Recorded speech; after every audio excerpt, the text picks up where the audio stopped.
अबको 2 दिनपछि यो हाई स्कुल हट्नेछ र फेरि हाम्रो नयाँ पिक चाहिँ आउनेछ।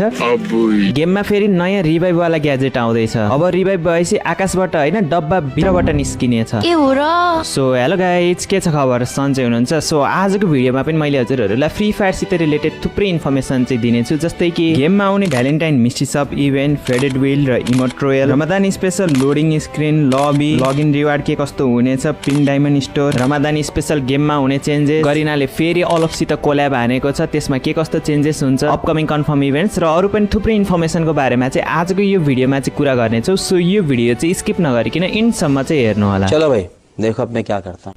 सुरुमा चाहिँ कुरा गरौँ भ्यालेन्टाइनको बारेमा। अब सिङ्गलहरूलाई के काम भनेर चाहिँ भन्नु होला। सिङ्गल भए पनि गेममा कपल्स हुनेको लागि के कस्तो इभेन्ट आउँदैछ हेरौँ न त। अब मेरो जोडी नभए पनि गरिनाले चाहिँ मलाई heart attack Duo emote x old Valentine emote भनेर चाहिँ यो जुन हार्ट अट्याक इमोट चाहिँ पठाएको छ, यसको रिभ्यू हेर्न सक्नुहुन्छ।